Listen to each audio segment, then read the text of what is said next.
entorse à une cheville. Et puis la question était à savoir quand revenir au jeu. Et puis je suivais bien sûr des soins de la part de physiothérapeutes et de médecins. Et puis on se demandait quand est-ce que moi je serais capable de revenir au jeu. D'un côté, il y avait des gens qui disaient « Tu dois apprendre à jouer avec la douleur ». Puis d'un autre côté, mais la sagesse disait « Attends que ce soit réglé. » Et puis malheureusement, je n'ai pas pris mon temps. Et puis après quelques matchs, ça s'est reproduit à nouveau. Et puis j'ai dû attendre encore. Et puis le résultat final, c'est que l'été suivant, quand je suis revenu au Québec, j'ai dû subir une opération à la jambe, puisque les entorses répétées avaient causé un épanchement de sang qui s'était calcifié. Et puis ça devait être enlevé. Alors je réalise qu'aujourd'hui que je suis dans une situation un petit peu précaire concernant ma santé et je dois être prudent. Et c'est pour ça que je dois me forcer dans mon esprit à rester calme. Rester calme. Je suis de nature quelqu'un de nerveux. Et puis, d'ailleurs, à l'hôpital, il y a une dame médecin qui m'a posé la question et qui m'a demandé « Est-ce que, monsieur, vous êtes quelqu'un de nerveux? » Je lui ai dit « Oui, malheureusement, je suis quelqu'un de nerveux, même si ça s'est beaucoup amélioré avec le Seigneur. Le Seigneur apporte une paix et un calme qui autrement n'existerait pas. » Alors, je sais très bien que ma santé présentement serait encore pire sans le Seigneur. Alors, merci pour la paix et le calme qu'il nous apporte. Alors, j'ai choisi, inspiré par l'Esprit, j'ai choisi d'aller dans le livre de l'Église, le livre des Actes, et puis d'utiliser le premier sermon chrétien, le sermon de Pierre. Un sermon qu'il a donné devant plus de 3000 personnes, puisque 3000 sont venus à la connaissance du Seigneur. Et puis, de vous encourager, ou plutôt de nous encourager à appliquer certains des principes qui apparaissent dans ce passage pour votre vie chrétienne, pour votre évangélisation et pour votre proclamation de la parole de Dieu. Alors, dans les églises, on sait très bien qu'on cherche toujours à attirer l'attention des gens pour les amener dans le bâtiment, pour qu'ils entendent la parole, et puis on met en place des programmes de toutes sortes. On essaie des conférences, on essaie des activités, et puis, gloire à Dieu, on en a quelques-unes ici, mais on n'est pas nécessairement à 100% dans cette direction-là, puisque nous croyons que le Saint-Esprit peut nous amener des personnes qui ont besoin d'entendre la parole de Dieu. Oui, nous devons faire des efforts d'évangélisation personnelle, de parler à nos familles, de parler à nos voisins, de parler aux gens avec qui nous avons des relations interpersonnelles. Et puis, nous devons faire un travail qui est individuel en même temps qu'un travail collectif pour rejoindre la population, puisque c'est la grande mission de l'Église. Nous savons que l'élément principal de l'annonce de l'Évangile, bien sûr, c'est la prédication. Et puis, dans le livre des Actes des Apôtres, mais nous rencontrons la prédication apostolique, qui est littéralement au centre du livre des Actes. Dans Acte 4, les versets 1 et 2, on lit ceci, tandis que Pierre et Jean parlaient au peuple, survinrent les sacrificateurs, le commandant du temple et les Sadducéens. Ils étaient mécontents de ce qu'ils enseignaient le peuple et annonçaient en la personne de Jésus la résurrection des morts. Alors on voit une réaction à la prédication. Puis quand on connaît ce qui se passe dans le monde spirituel, mais nous savons très bien que la vérité qui est annoncée au nom de Jésus-Christ, ça déplaît très fortement à l'ennemi de nos âmes, Satan. Et c'est pour ça que chez les hommes, il y a une réaction. Alors Luc décrit le mécontentement des chefs religieux juifs. Et puis on sait bien sûr qu'ils ont essayé d'intimider les apôtres, pour les forcer à arrêter de proclamer ce message, mais ils ne se sont pas laissés intimider. Et puis quotidiennement, il ne cessait d'enseigner dans le temple et dans les maisons. Dans Actes 5,42, il est écrit « Et chaque jour, dans le temple et dans les maisons, il ne cessait d'enseigner et d'annoncer la bonne nouvelle de Jésus-Christ. » Alors, la prédication apostolique, elle a continué même après les persécutions et la dispersion. Dans Actes 8,4, il est écrit « Ceux qui avaient été dispersés allaient de lieu en lieu. » Faisant quoi? Annonçant la bonne nouvelle de la parole. Dans Acte 8,5, Philippe était descendu dans la ville de Samarie. Pour y faire quoi? Pour y prêcher le Christ. Dans Acte 8,12, mais quand ils eurent cru à Philippe qui leur annonçait la bonne nouvelle du royaume de Dieu et du nom de Jésus-Christ, hommes et femmes se firent baptiser. Alors la prédication, elle continue. Dans Acte 8,25, après avoir rendu témoignage, alors non seulement prédication, proclamation, mais aussi rendre témoignage à la parole du Seigneur et après l'avoir prêchée.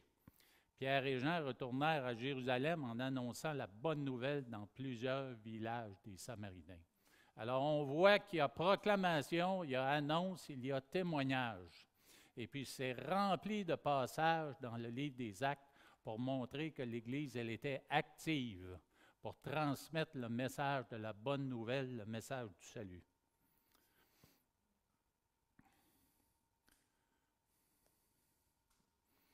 La prédication apostolique, elle est à l'exemple de celle du Seigneur. Les apôtres n'ont fait que continuer ce que Jésus avait annoncé, c'est-à-dire l'annonce d'un royaume après la mort, un royaume éternel où Christ en serait le chef. L'élément supplémentaire que Christ est venu ajouter par sa vie, sa mort et sa résurrection, c'est le fait qu'il est lui l'élément essentiel de la prédication de la bonne nouvelle. Dans Matthieu 4, 17, nous lisons, « Dès ce moment, Jésus commença à prêcher et à dire, « Repentez-vous, car le royaume des cieux est proche. » Alors déjà, sa mission était de préparer la prédication apostolique qui allait venir plus tard, qui inclurait les éléments importants de la vie de Jésus. Dans Marc 1,14, après que Jean eut été livré, Jésus alla dans la Galilée, prêchant l'Évangile de Dieu. On sait très bien que Jean-Baptiste, lui aussi, avait prêché la repentance pour le salut des âmes. Dans Luc 4,43, « Mais il, qui est Jésus, leur dit, « Il faut aussi que j'annonce aux autres villes la bonne nouvelle du royaume de Dieu, car c'est pour cela que j'ai été envoyé. » Alors nous devons, en tant qu'enfants de Dieu, nous devons garder ça à l'esprit dans toutes les facettes de nos vies. Je suis conscient qu'il y a des préoccupations comme pourvoir aux besoins de sa famille, comme peut-être étudier pour développer une carrière, aller plus loin dans une carrière, mais il reste que l'élément principal de la vie d'un croyant, c'est d'amener des gens à la connaissance du salut par la proclamation de la bonne nouvelle. Alors Jésus a déclaré sa mission quand il a visité une synagogue de Nazareth. Et on voit ça dans Luc, le chapitre 4, dans le verset 18, alors qu'il a pris la parole en lisant un des passages du livre d'Ésaïe, il a dit ceci, « L'Esprit du Seigneur est sur moi, parce qu'il m'a oint pour annoncer une bonne nouvelle aux pauvres. Il m'a envoyé pour guérir ceux qui ont le cœur brisé, pour proclamer aux captifs la délivrance et aux aveugles le recouvrement de la vue, pour renvoyer libres les opprimés et pour publier une année de grâce du Seigneur. » Alors, on voit ici très bien que Jésus avait entamé sa mission qui allait continuer avec les apôtres. Dans le livre des Actes, bien sûr, nous connaissons Paul, qui est un grand apôtre et qui lui aussi a saisi la mission que le Seigneur lui a présentée après l'avoir sauvé son âme. Et puis on voit dans 1 Corinthiens 2,1 qu'il déclare ceci. « Pour moi, frères, lorsque je suis allé chez vous, ce n'est pas avec une supériorité de langage ou de sagesse que je suis allé vous annoncer le témoignage de Dieu. Car je n'ai pas eu la pensée de savoir parmi vous autre chose que Jésus-Christ et Jésus-Christ crucifié. Moi-même, j'étais auprès de vous dans un état de faiblesse, de crainte et de grand tremblement. Et ma parole et ma prédication ne reposaient pas sur les discours persuasifs de la sagesse, mais sur une démonstration d'esprit et de puissance. C'est d'ailleurs un des éléments importants du passage que nous allons regarder dans Acte 2 aujourd'hui. Afin que votre foi fût fondée, que la fondation de la foi, mais ce soit quelque chose de solide, basé sur la vérité, les vérités de Dieu en Jésus-Christ.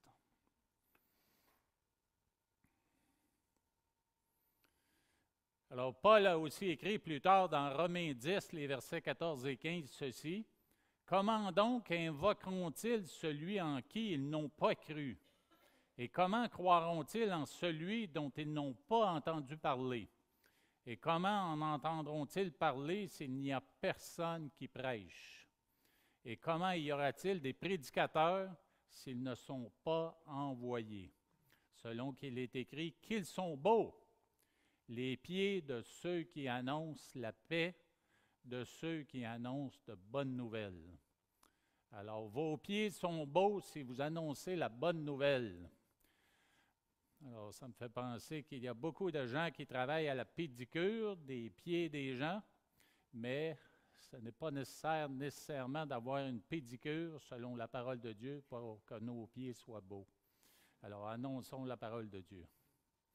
Alors, bien sûr, la mission a continué. Plus récemment, nous voyons au fil des siècles des noms de grands prédicateurs qui ont annoncé l'Évangile à différents endroits. Je ne les lirai pas tous, mais il y en a plusieurs que nous connaissons bien, que nous lisons d'ailleurs. Il est bon pour nous de lire peut-être certaines biographies, passages biographiques de ces personnes et même des textes, des messages qu'ils ont prononcés, afin que nous soyons, nous aussi, encouragés à annoncer la parole et le faire avec vérité, avec force et avec sagesse. Alors, quel est le contenu de la prédication biblique selon la parole? Eh bien, il y a un terme grec dans la parole qui se lit comme ceci, kérugma, qui fait référence au contenu de la proclamation. Vous avez 5 éléments importants qui sont là listés à l'écran. Premièrement, Jésus est l'accomplissement de la prophétie de l'Ancien Testament. Alors oui, nous devons être capables de faire correspondre des passages prophétiques de l'Ancien Testament à la venue de Jésus, à sa vie et à sa mission, la mission qu'il a accomplie sur la terre. Ensuite, Jésus est Dieu venu dans la chair.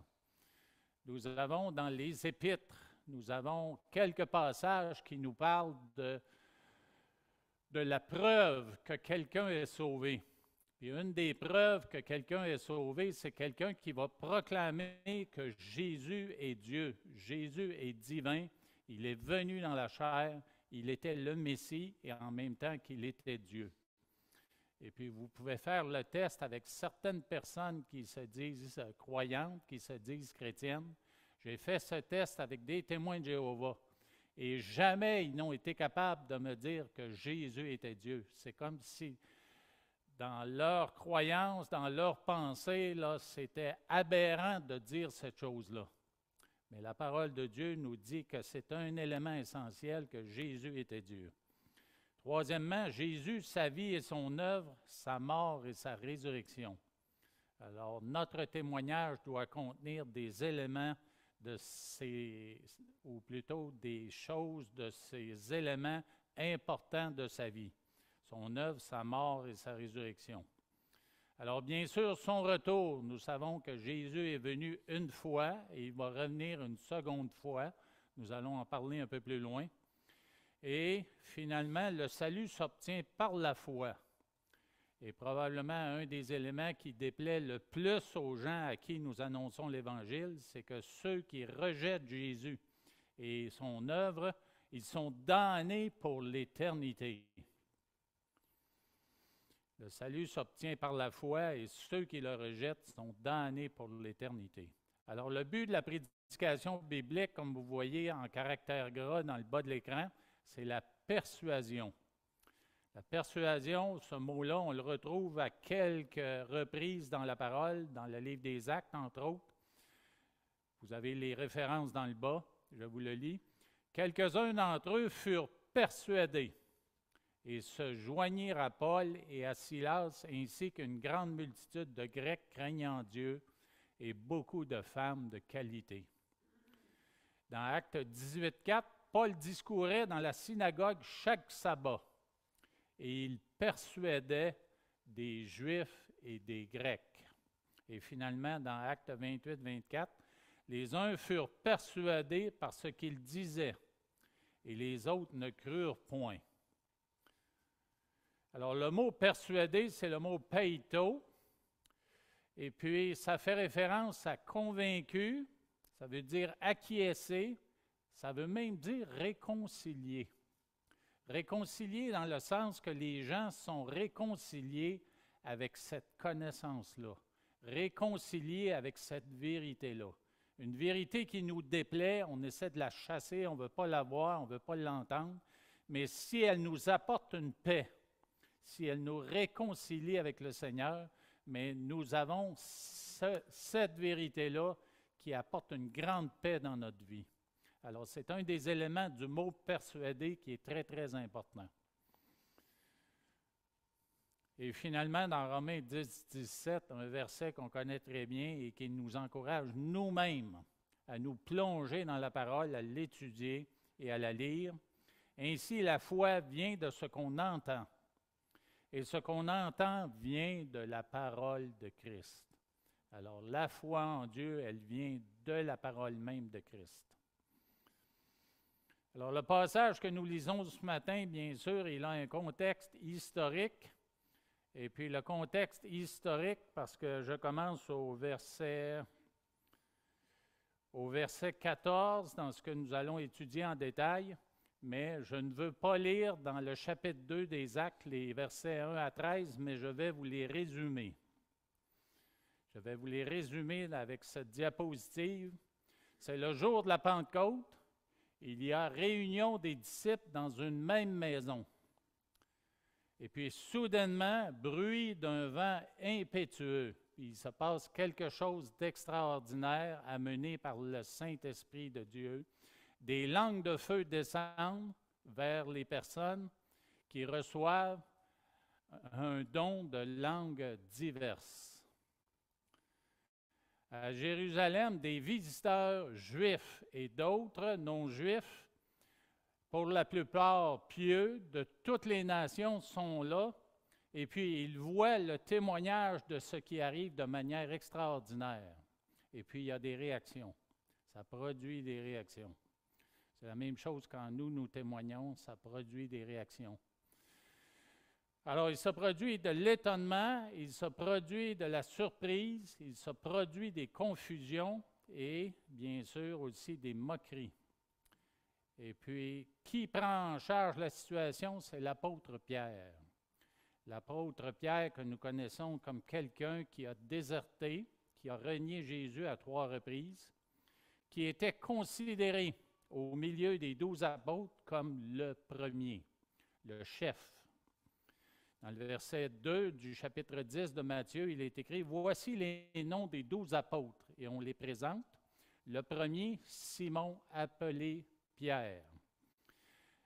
Et puis les autres évangiles font de même. Chaque fois qu'on présente les apôtres, les noms des apôtres, quand Jésus les choisit, qui est le premier nommé? C'est toujours Simon-Pierre. Et puis même dans le livre des Actes, le chapitre 1, quand ils arrivent dans cette chambre haute, cette chambre de prière, il est écrit ceci. Quand ils furent arrivés, ils montèrent dans la chambre haute où ils se tenaient d'ordinaire. C'était, qui en premier? Pierre, une expression qu'on connaît beaucoup ici au Québec, Pierre Jean-Jacques. etc. Alors, à la Pentecôte, Pierre joue toujours ce rôle de chef. Il est toujours ce leader. Les 11 autres, incluant Matthias, qui a été choisi pour remplacer Judas, le traître, sont aussi présents. Ils sont témoins oculaires de Jésus qui a été non seulement crucifié, mais ressuscité. Ils l'ont vu vivant. Alors, ils sont là, les autres, pour soutenir Pierre dans sa proclamation. Alors, Pierre, il est inspiré. Il est inspiré, il vient de recevoir le Saint-Esprit, et puis c'est lui qui prend la parole. On voit ça dans le verset 14 du chapitre 2 des Actes. Alors, Pierre, se présentant avec les 11, il éleva la voix et leur parla en ces termes. « Hommes juifs, et vous tous qui séjournez à Jérusalem, sachez ceci et prêtez l'oreille à mes paroles. » Il y a un commentaire Albert Barnes, un théologien du 19e siècle, qui décrit bien ce passage.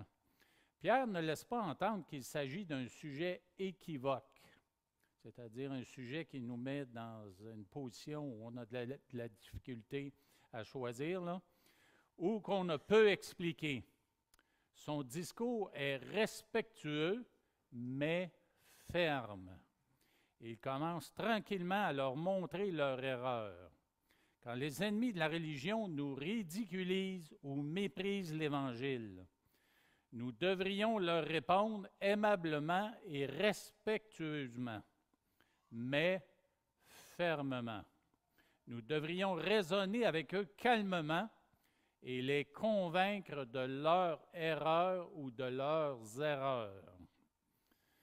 Dans Proverbe 15:1, un verset qui nous encourage à cette même réponse, une réponse douce calme la fureur, mais une parole dure excite la colère. Alors, bien sûr, un proverbe qui s'applique non seulement dans l'évangélisation, mais qui s'applique aussi dans les relations conjugales, les relations familiales, n'est-ce pas?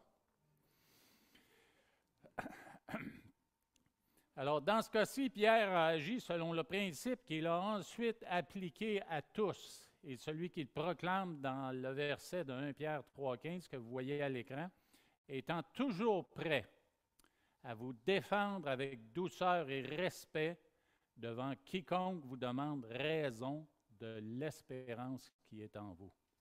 Vous avez l'espérance de la vie éternelle, eh bien, étudions la parole de Dieu et puis équipons-nous d'arguments pour pouvoir faire cette proclamation telle que Pierre l'a décrit dans son épître.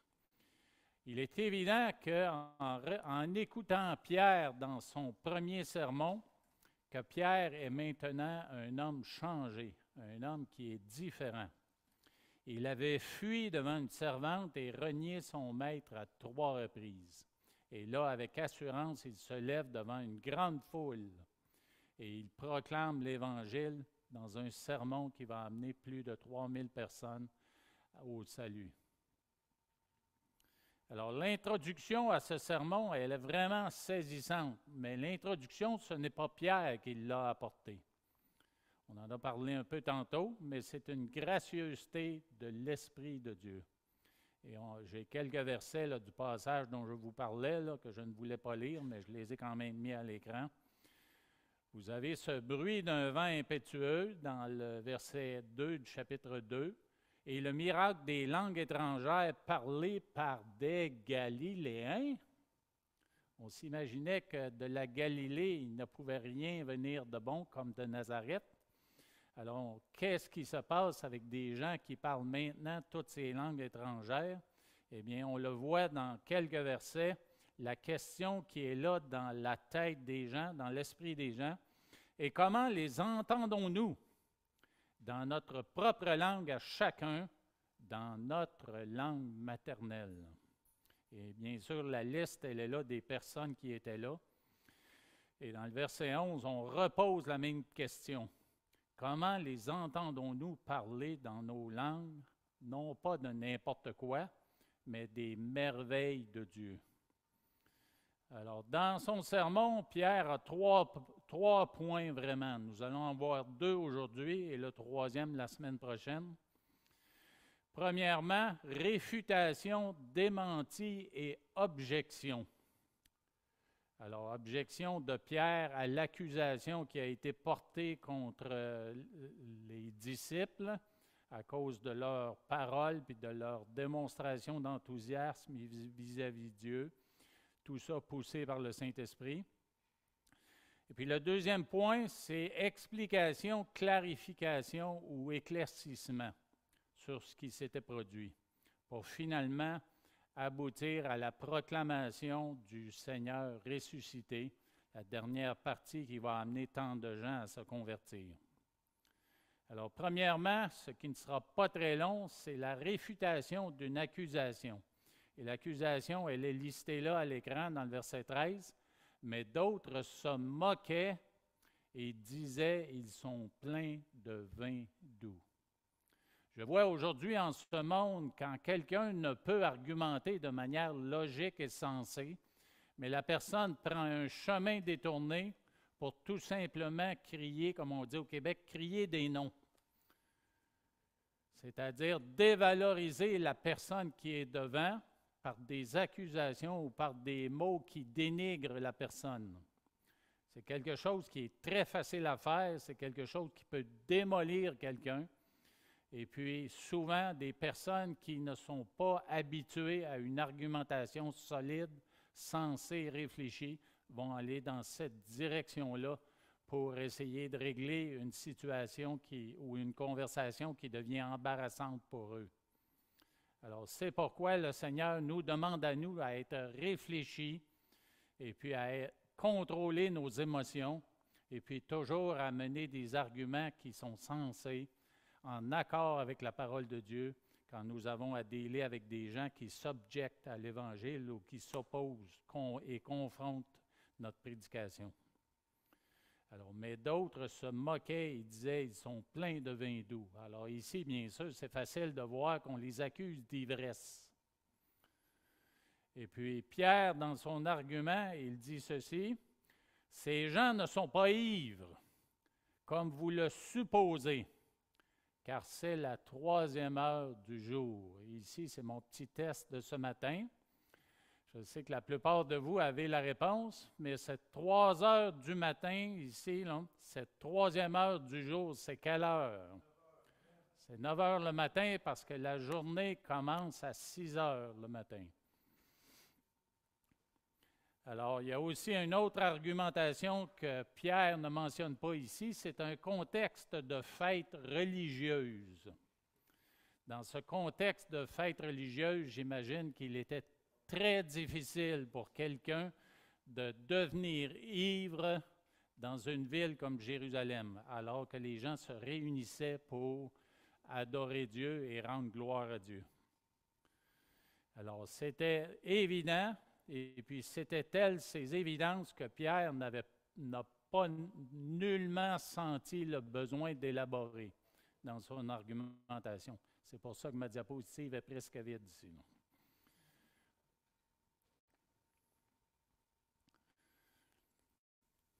Alors, l'explication qui vient d'une prophétie de Joël. Alors, c'est dans cette explication que Pierre se lance. Et nous voyons les versets, vous avez à l'écran. Mais c'est ici ce qui a été dit par le prophète Joël. Et comme référence, vous ne l'avez pas à l'écran, mais oui, vous l'avez un peu plus bas. C'est Joël, chapitre 2, les versets 28 à 32. Et puis, c'est pratiquement ce que Pierre cite ici, là, dans le texte de Joël. « Dans les derniers jours, dit Dieu, je répandrai de mon esprit sur toute chair.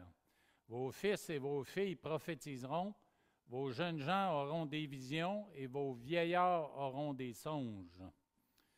Oui, sur mes serviteurs et sur mes servantes, dans ces jours-là, je répandrai de mon esprit et ils prophétiseront. » Le texte est plus long, mais j'arrête ici parce que ici, c'est un des premiers points qui a référence au bouleversement de la personne, la transformation des personnes.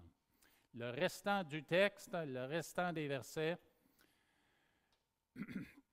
jusqu'au verset 31. Non, je me trompe. Ce n'est pas 31. Alors, oubliez ce que je viens de dire, là. On le verra un peu plus tard. Le dernier verset, c'est un autre point, c'est autre chose. Mais les autres versets, c'est le bouleversement à l'extérieur, le bouleversement dans le ciel et le bouleversement sur la terre. Et c'est pour ça qu'ici, Pierre apporte un point qui est, il faut absolument y réfléchir et y penser, parce qu'il y a une expression dans le texte au verset 17 qui dit « dans les derniers jours ». Et puis dans les derniers jours, c'est assez élastique. C'est une expression qu'on retrouve aussi sous d'autres formes dans la parole de Dieu. On retrouve aussi dans la suite des temps. On retrouve à la fin des jours et on retrouve au dernier jour. Alors, ça désigne le temps de l'établissement du royaume messianique. Il y a deux buts, deux différentes venues annoncées dans l'Ancien Testament pour ce qui est des venues de Jésus-Christ. Premièrement, dans Ésaïe 53, il est écrit, et là on décrit celui qui doit venir, le Messie, comme un serviteur souffrant, comme un agneau sacrifié. Je lis quelques versets d'Ésaïe 53. Mais il a été meurtri pour nos péchés et frappé pour nos iniquités. Le châtiment qui nous apporte la paix est tombé sur lui, et par sa meurtrissure, nous avons la guérison. Nous étions tous errants comme des brebis, nous suivions chacun son propre chemin, et l'Éternel a fait venir sur lui l'iniquité de nous tous. Alors ici, je veux être bien clair que dans les derniers temps, les derniers jours, c'est une expression qui est utilisée pour annoncer la venue du Messie, la venue de Jésus, mais c'est aussi une expression pour annoncer son retour. Puis c'est là les prophéties concernant les grands éléments, les grandes choses qui vont arriver dans le sermon de Pierre. Alors, cette expression-là, les derniers jours, ce n'est pas une semaine, ce n'est pas un mois, ce n'est pas quelques années, c'est une longue période de temps. Nous sommes encore dans les derniers jours. Les derniers jours ont commencé avec Jésus, puis les derniers jours se continuent jusqu'à son retour et l'établissement de son royaume millénaire. Alors, ce n'est pas nécessairement très clair dans l'Ancien Testament, ça. Mais avec le Nouveau Testament, on peut discerner que ces derniers jours, c'est très grand. Alors, la deuxième venue, on la voit annoncée dans Ésaïe 9, 5 et 6. Même qu'on parle ici de Jésus, hein, mais on parle de l'établissement de son royaume dans la fin des temps, son empire. Alors, un enfant nous est né, un fils nous est donné, et l'empire est mis sur son épaule. On l'appellera l'admirable, le conseiller, le Dieu fort, le Père d'éternité, le Prince de la paix, pour accroître l'empire, pour donner une prospérité sans fin au trône de David et à son royaume, pour l'établir et l'affermir dans l'équité et dans la justice, dès maintenant et à toujours. La jalousie de l'Éternel des armées fera cela. Et puis, dans bien des passages d'Ésaïe, on voit très bien l'accomplissement final, son retour et puis ces grands événements de la fin. Donc, la première venue de Christ a inauguré les derniers jours. Et puis, dans le Nouveau Testament, on parle ici, par exemple, de la dernière heure, dans 1 Jean 2, 18, où il est écrit « Petits enfants, c'est ici la dernière heure. Et comme vous avez entendu dire que l'Antichrist vient, il y a dès maintenant plusieurs Antichrists, par où nous connaissons que c'est la dernière heure. » Alors, vous voyez qu'on parle encore de la dernière heure. Dans 1 Pierre 1,20, Christ, destiné déjà avant la création du monde, est manifesté dans les derniers temps. Alors, vous voyez qu'on parle de Christ qui a été destiné dès la création du monde, mais qui s'est manifesté dans les derniers temps.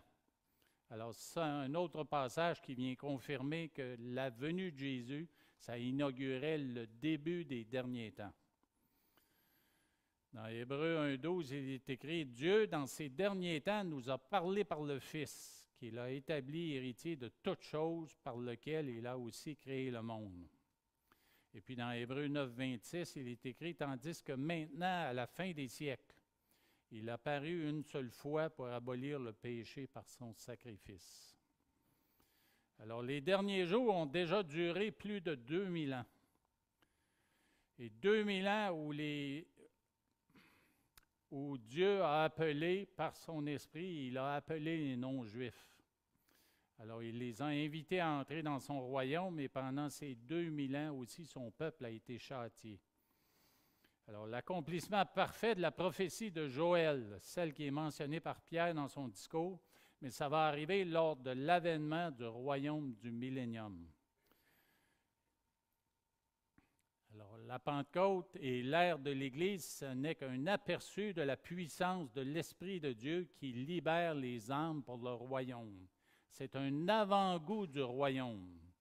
Puis, n'est-ce pas que quand nous nous approchons ensemble pour louer le Seigneur, pour moi, c'est toujours un avant-goût de ce royaume.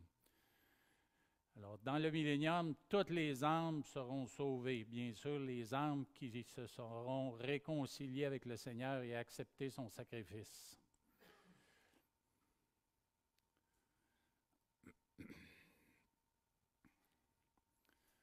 Et voilà les derniers versets de la prophétie de Joël qui ont été utilisés par Pierre dans son sermon. Je reprends le verset 16 qui dit « Mais c'est ici ce qui a été dit par le prophète Joël. » Et puis au verset 19 et 20, il est écrit « Je ferai paraître des prodiges en haut dans le ciel et des miracles en bas sur la terre, du sang, du feu et une vapeur de fumée. Le soleil se changera en ténèbres et la lune en sang, avant l'arrivée du jour du Seigneur, de ce jour grand et glorieux. » Alors, vous pouvez voir qu'après avoir produit par le Saint-Esprit des transformations à l'intérieur des individus, mais Dieu Tout-Puissant, au retour de Jésus-Christ, mais il va produire quelque chose d'encore plus extraordinaire que nous allons pouvoir voir de nos yeux. Ce sont des prodiges dans le ciel et des miracles en bas sur la terre. Et quand on considère le livre de l'Apocalypse, nous avons beaucoup de détails sur ces choses grandioses qui vont arriver dans la fin des derniers jours. Alors que les premiers derniers jours, mais c'était le témoignage de Jésus qui est venu humblement pour s'offrir en sacrifice. À la fin des derniers jours, il va revenir comme grand Seigneur, tout-puissant, glorieux, et tout genou fléchira. Et puis, il va y avoir des grincements de dents, des pleurs et des grincements de dents comme on n'a jamais vu sur la terre. Et tout ça dans le but de quoi? Mais l'objectif, bien sûr, pour le Seigneur, c'est que tous ces témoignages, ce soient des témoignages qui amèneront des gens à invoquer le nom du Seigneur pour que ces gens-là soient sauvés. Alors, Pierre a fait cette proclamation, même proclamation que nous devons faire. Et puis, nous ne devons rien omettre de cette proclamation afin que des gens en arrivent à craindre les événements qui vont arriver. Puis, c'est probablement un des éléments qui a amené 3000 personnes à se convertir. La description de ce qui va arriver dans le futur, c'est ce qui va amener des gens à se convertir. Je me rappelle d'un témoignage de Ryan Walter, un joueur de hockey du Canadien. Les amateurs de hockey, vous vous rappelez de Ryan Walter, mais ça faisait partie de son témoignage. Qu'en voyageant en avion, tellement vous savez à quel point ils peuvent le faire quand ils ont à compétitionner contre beaucoup d'équipes en Amérique du Nord, mais la crainte des vols en avion, mais ça lui a apporté une peur de mourir. Et aussitôt qu'on lui a partagé l'Évangile, mais il a saisi l'espoir que ça pouvait lui donner pour la vie éternelle. Et c'est ça qui l'a amené au Seigneur. Alors, n'hésitons pas dans le témoignage que nous apportons, même si ça risque de froisser des personnes. Je sais que pour certains tempéraments, pour certaines personnes, c'est plus difficile de partager cette portion-là de l'Évangile parce qu'on hésite à froisser des personnes, à les déranger, à les bousculer. Mais il est essentiel que ça fasse partie de notre témoignage. C'était là inclus dans la proclamation et la prédication de l'Église primitive, et ça doit faire partie, nous aussi, de notre proclamation. Alors, la semaine prochaine, nous continuerons avec l'autre partie du sermon de Pierre qui parle de la gloire de Jésus et de son œuvre merveilleuse à la croix. Dieu Tout-Puissant, nous voulons te remercier pour ta merveilleuse parole qui nous encourage et nous édifie. Je te remercie, Seigneur, pour la force que tu nous donnes dans nos corps qui faiblissent. Je te remercie d'avoir été avec moi ce matin. Je me sens beaucoup mieux qu'au départ, au début, quand je suis entré dans cette salle. Alors, merci pour ton esprit qui nous soutient, qui nous encourage, qui nous enseigne ta parole afin que nous soyons affermis dans la foi que nous proclamons. Alors, donne-nous de professer ce message, de le proclamer, de l'annoncer, de le faire avec fermeté, mais avec douceur. Aide-nous à saisir les opportunités que tu nous donnes. Nous vivons dans un monde où les gens sont de plus en plus désespérés. Ils cherchent à se satisfaire, à trouver une paix intérieure qu'ils ne peuvent trouver nulle part. Alors, aide-nous à saisir ces opportunités que nous avons, de leur déclarer où se trouve cette paix. Qui est cette paix? Jésus-Christ est cette paix, nous le savons, et nous voulons leur proclamer afin qu'eux aussi ils le sachent. Alors, pourvois en opportunités comme toi seul tu peux le faire. Nous te remercions pour cette réunion ce matin. Je te demande de bénir, d'accompagner mes frères aujourd'hui et cette semaine, de les protéger, de les entourer de ta grâce et de pourvoir en opportunités pour qu'ils puissent, chacun d'eux, plusieurs fois cette semaine, proclamer la bonne nouvelle de l'Évangile. C'est dans le nom de Jésus que nous prions. Amen. Je vous bénisse, frères et sœurs. À dimanche prochain. Merci pour vos prières. Elles sont très appréciées.